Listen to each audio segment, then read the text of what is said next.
amigos, ¿cómo están? Evidente que nos marca equipo. Nosotros en nuestra firma trabajamos a un nuevo club de...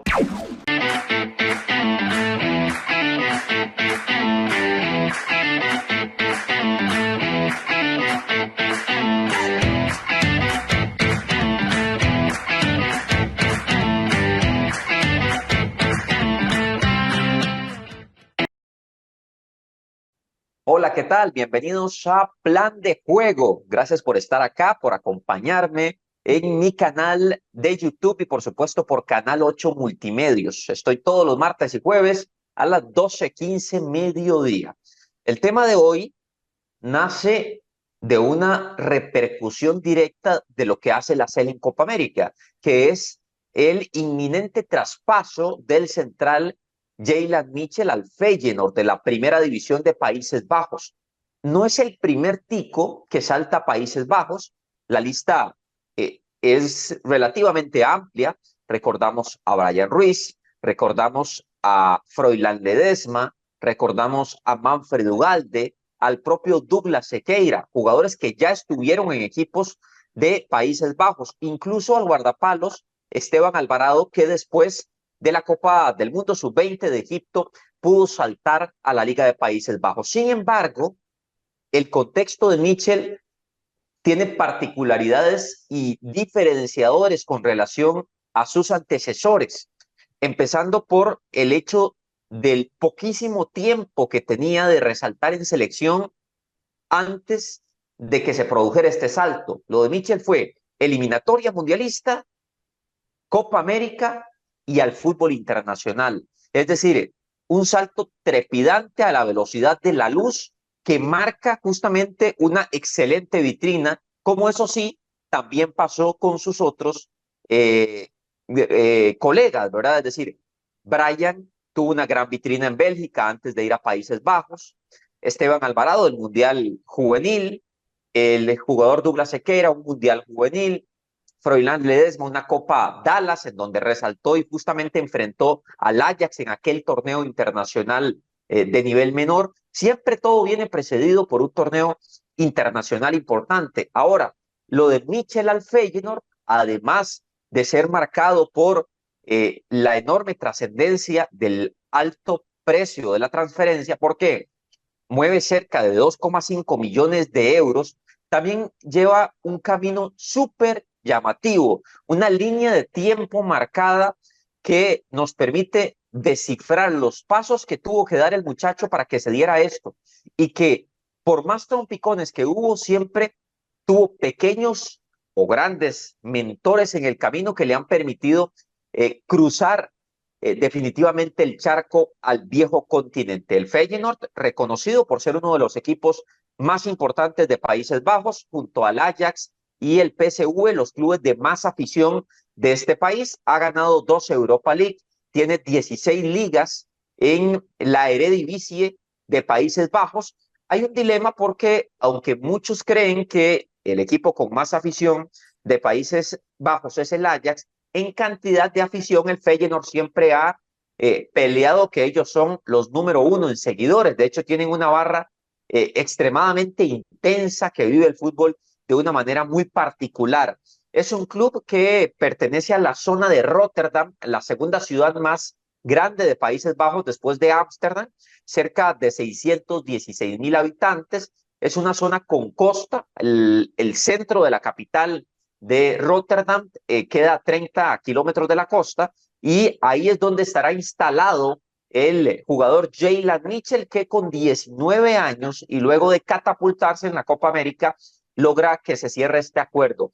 ¿Cuánto le toca al jugador? ¿Cuánto le toca a la liga? ¿Cuánto le toca a la gente? No se sabe aún la distribución exacta, pero en una transferencia de 2,5 millones de euros, habitualmente un alto porcentaje le corresponde al club, un porcentaje le toca al jugador y un porcentaje a la gente. Y además FIFA divide por la reglamentación otro porcentaje para pagarle una retribución a aquellos clubes que formaron parte de la formación del joven durante su etapa formativa, entre los 12 y los 21 años. Por ejemplo, si Jaylan Mitchell estuvo de los 12 a los 13 años en un equipo, a ese equipo le tocará hacer los trámites y cobrar un porcentaje por los derechos de formación del futbolista. Es parte de las normas actuales de FIFA para premiar a aquellos equipos que justamente colaboraron en el desarrollo del joven. Vamos a ver la línea de tiempo de Jaylan Mitchell que nos permite interpretar de una mejor manera cuál ha sido la ruta que ha tomado este joven ahora que da el salto a Países Bajos. Una línea de tiempo en la que se explora el camino común de un joven limonense y de cómo tiene que existir un golpe de suerte y al mismo tiempo la confianza de algún entrenador para que realmente se pueda dar la gestación de una gran vitrina, que es lo que pasó acá.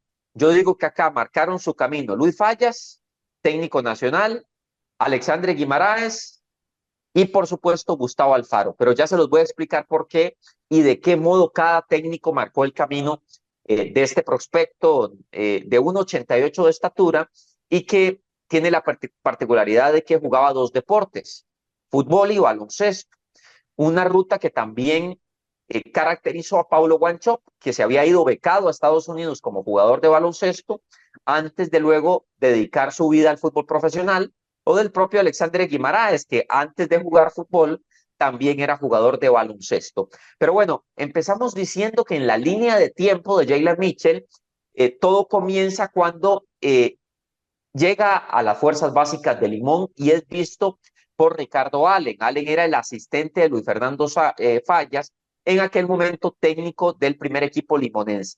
Fallas andaba buscando talentos en la zona y andaba buscando un defensor central para fortalecer su saga, y en eso le hablan de Mitchell. Fallas ve a Mitchell y de inmediato dice, este es el central que ocupamos.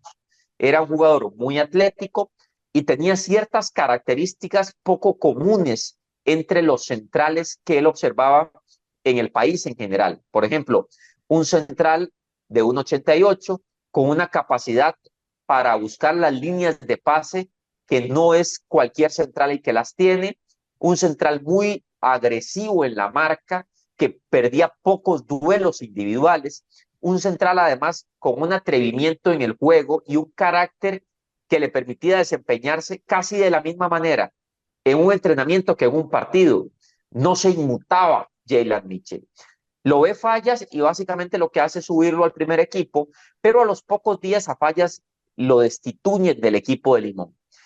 Jaylan Mitchell pierde sus oportunidades en Limón, se empieza a ver rezagado y el muchacho toma la otra vía, que es jugar al baloncesto. Entonces ahí combina el fútbol como mejengueando fútbol, pero también ya más vinculado al baloncesto, llega a jugar con el primer equipo, el de la primera división de baloncesto de Limón, y está en esa encrucijada entre el básquet, que es el equipo que le llegó a apasionar de una manera más intensa, y el fútbol. En eso se produce, teniendo alrededor de 15 años, un salto cortito de Jaylan Mitchell al Deportivo Saprissa. Mitchell va al Saprissa. En ese salto al Saprissa, Mitchell está en un corto periodo de tiempo y no llega a debutar con los morados por una simple razón. Y es que resulta que en Saprissa básicamente cierran la liga menor a causa de la pandemia. Es decir, el salto de Mitchell al Saprissa calza con la pandemia que provoca el COVID y que hace que se dé un derrumbe total de las estructuras deportivas de todo el fútbol nacional. Así que Jaylan Mitchell se devuelve a Limón, en donde sigue jugando baloncesto, sigue jugando fútbol. Cuando pasa la pandemia, el jugador está en ese dilema con los dos deportes y en eso se presenta una segunda opción, que es irse para el equipo de Garavito, donde ya estaba Luis Fallas de nuevo. Fallas dirigía en segunda el proyecto de Garavito. Fallas lo convence de irse con él a Garavito. Él está 2 semanas, el muchacho, en Garavito, y resulta que estando en Garavito, después decide regresarse a Limón porque le gustaba más el baloncesto. Ya Jaylan se había inclinado por el baloncesto, así que se devuelve a Limón. Además había tenido estas malas experiencias de Limón, de que en Saprissa se tuvo que devolver por la pandemia, y el muchacho se regresa a jugar baloncesto a Limón. Luego de eso, Fallas insiste y se lo lleva para Guanacasteca. ya a la máxima categoría. Habla con su madre, habla con su tío, que son dos figuras muy allegadas al central, y entre toda la familia que mantiene al jugador muy ubicado, que lo mantiene muy centrado, pues lo convencen de que se vaya para Guanacasteca con Luis Fallas, el mismo técnico que lo había tenido en Limón, el mismo técnico que se lo trató de llevar sin éxito a Garavito. Y ya con un contrato de jugador de primera, Jaylan Mitchell se va para Guanacasteca, que es donde debuta en la máxima categoría. Aquí viene todo este, diría yo, dilema de la carrera acelerada de Jaylan. En Guanacasteca ya empieza a mostrar algunos bosquejos de lo que fue el futbolista que estuvo en Copa América. Un jugador muy agresivo, acumula algunos partidos en la máxima categoría, jugaba muchos partidos en la máxima categoría, realmente lo hizo bien, pero sin que necesariamente se pudiera ver un salto eh, en, diría yo que un salto extraordinario a la élite. ¿Por qué? Porque, bueno, tuvo algunos problemas de lesión. Luego Jaylan parte al equipo de Liberia. eh, en Liberia también acumula muchos partidos. Ahí se termina de catapultar. Ya era visto de cerca en selecciones menores Jaylan Mitchell, es decir, ya dentro de todo Jaylan estaba dentro del foco de selecciones menores, había sido llamado a selecciones menores y Gustavo Alfaro, cuando lo ve en la liga, lo empieza a llamar sin que jugara en la liga a microciclos de selección nacional. Ven qué interesante cómo empieza a tomar forma ya esta historia. Empieza a ser llamado a microciclos de selección nacional, pero en la liga no jugaba con el primer equipo, estaba en el alto rendimiento. ¿Por qué no jugaba? Bueno, por decisión de Andrés Carevic, el anterior técnico de Alajuelense. Con Carevic, Michel sinceramente no tuvo mayor oportunidad, a pesar de que ya formaba parte del primer plantel, si era prestado a las selecciones menores del país, en la liga había tenido un rol secundario hasta que llega Alexandre Guimaraes. Y llega a la liga y de inmediato alinea a Jaylan Mitchell como estelar. De hecho, recuerdo la primera conferencia de prensa de Guimaraes, el equipo básicamente en una crisis casi permanente, y Guima dice, bueno, no, voy a hacer cambios, voy a introducir algunas piezas jóvenes. Esas piezas jóvenes fueron dos jugadores que venían de Liberia, que eran Kevin Cabeza, volante central, y Jaylan Mitchell, el zaguero al que incluye en el centro de la saga, compartiendo con Manrekar James, y la explosión fue inmediata. Ya Gustavo Alfaro lo tenía visto por haberlo tenido en algunos microciclos de selección, y el muchacho se catapulta en el 11 de la liga. Por estar ahí, todo empieza a surgir de una manera rapidísima. Jaylan ya llega a selección nacional, juega la eliminatoria como titular, lo hace bastante bien en los dos partidos, tanto contra San Cristóbal y Nieves como contra la selección de Granada. Hay que recordar que en los partidos previos había otros centrales en la CL, es decir, la lucha por estar en la línea de tres como titular de Gustavo Alfaro incluía a Francisco Calvo, que nunca ha salido del 11, a Julio Cascante, que le tocó ser titular en la eliminatoria, pero luego salir del 11 para Copa América, al futbolista Fernán Faerro, que jugó una parte de los partidos amistosos y recuerdan aquella etapa del duelo por el repechaje contra Honduras y luego el amistoso contra Argentina, ahí jugó Fernán Faerro como titular. Nos toca incluir también a Juan Pablo Vargas, que le tocó esperar, básicamente ser suplente a Juan Pablo hasta la Copa América, en donde se gana un lugar en los 3 partidos de Costa Rica para estar en el 11. Y Jaylan Mitchell, que aparece como el último en la fila, pero aquí da este brinco de ser el último en la fila a brincarse a Faerro y ganarle un lugar a Faerro, a brincarse en algún momento durante la eliminatoria a Juan Pablo Vargas y a brincarse indudablemente a Julio Cascante, que es el compañero suyo en la eliminatoria, pero que luego cuando viene la Copa América y Gustavo Alfaro tiene que decidir cuáles son los 3 centrales para Copa América, se inclina por la experiencia de Francisco Calvo, por Juan Pablo Vargas, que le gana el puesto a Julio Cascante en lugar de a Mitchell, y por el propio Jaylan Mitchell. Ahí están los 3 zagueros de la selección nacional.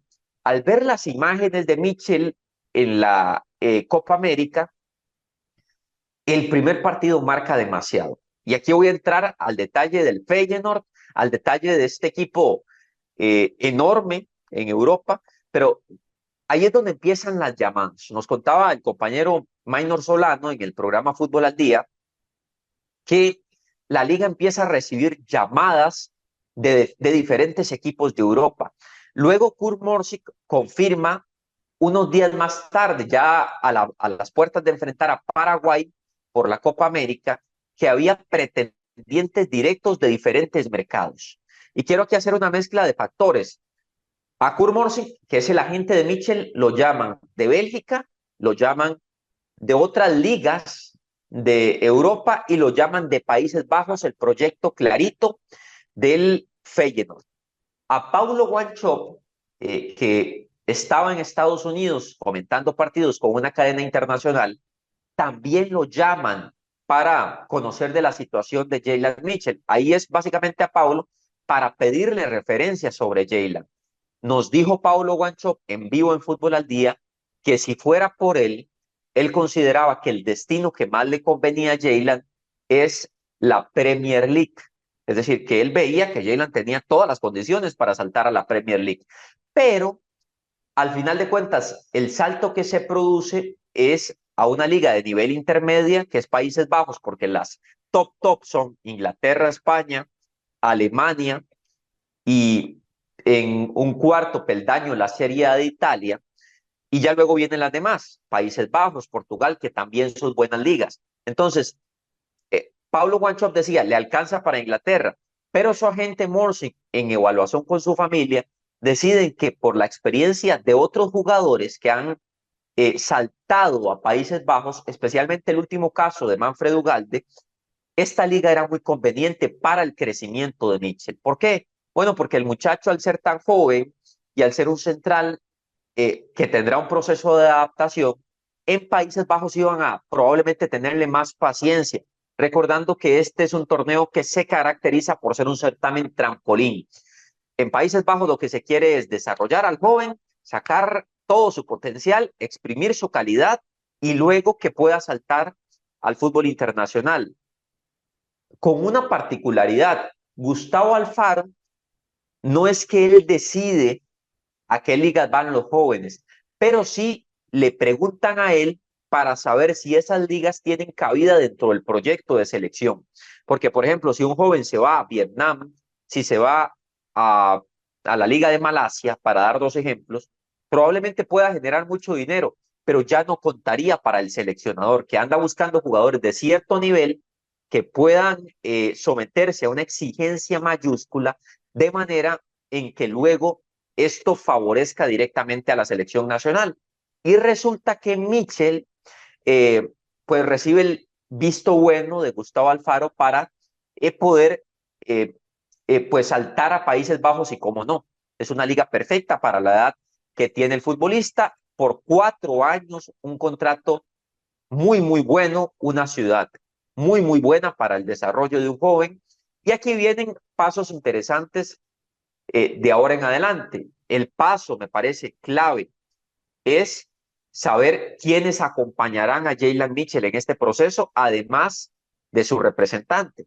Por ejemplo, Kurt Morsik indudablemente será importante para él, pero es aún más importante que se vaya con su familia, es aún más importante que pueda tener a alguien cerca que lo acompañe en este proceso, es aún más importante que en un país como Países Bajos se adapte rápidamente al idioma, es aún más importante que ojalá haya latinoamericanos con los que pueda tener una comunicación fluida en sus primeros meses, para que pueda seguir la ruta de Manfred Ugalde, que fue muy buena, para que pueda seguir la ruta de otros futbolistas que han partido de Europa y tienen una adaptación rápida. Esa es la realidad de Jaylan Mitchell, un muchacho que ha logrado catapultarse bien negociado por Alajuelense, que aprovechó la vitrina top. La liga pudo haber esperado, pero esperarse era tomar un riesgo muy grande porque estas vitrinas van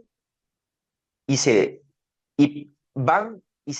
Es decir, van llegan rápido, pero también se pueden ir en cualquier momento. El monto es muy elevado y es un monto muy importante para el futbolista. Con esto vamos cerrando plan de juego. Agradecerle a todos los que se unieron a la transmisión y el estreno por mi canal de YouTube. No olvide suscribirse, @Alfaro Periodista, y también lo invito a seguirme por Canal 8 Multimedios. Abrazo grande para Ale en la producción y por supuesto gracias a todos los que han participado, dejado su comentario y se han suscrito en mi canal de YouTube. Gracias a todos, abrazo muy grande y que la pasen muy, pero muy bien.